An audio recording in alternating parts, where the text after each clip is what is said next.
Namo Buddhaya. Dear Dhamma devotees and Dhamma friends, today I am very happy to share some teaching of Buddha with you all. In Buddhism, there are three meritorious deeds.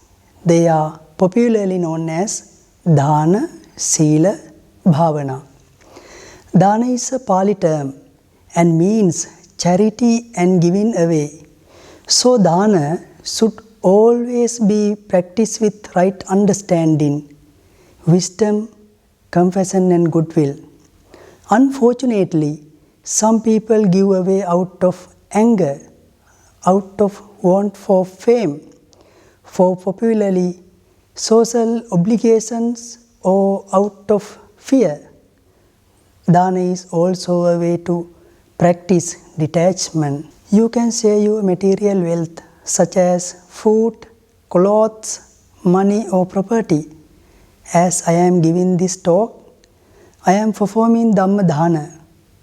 So you can share your knowledge as a teacher who teaches out of goodwill without a price. You can even give away your organs or donate blood. All these are forms of Dana. Be happy before giving.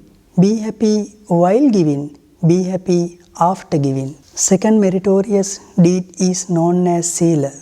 Sila is upholding righteous principles and keeping to the precepts. If someone lives the righteous way of life and keeps to the 5 precepts, that person produces lots of merits. Here, my dear Dhamma friends, not only you do refrain from evil actions of killing, stealing, sexual misconduct, false speech and drinking alcohol, you also have to cultivate opposite qualities. For example, the first precept is refrain from killing. Though refrain from killing itself is a good action, but that alone is not enough. Not only you do refrain from killing, injuring, torturing other living beings, you are also compassionate to all living beings with so much love towards them, with the second precept being refrain from taking what is not given. Beyond a life of honesty, refrain from stealing is not enough. You have to cultivate the opposite good quality, living a life of honesty. With honest thought, you don't have the mind of a thief. You don't become stingy, but you become generous. In the same manner, the other precepts are to be understood and practiced while cultivating the opposite qualities. On one hand, we need to refrain. On the other hand, we have to cultivate good qualities. Finally, Bhavana is a mental cultivation or meditation. In meditation, you always cultivate your mind. There are various meditation techniques that cultivate the mind. No one can attain nirvana or salvation without cultivating the mind.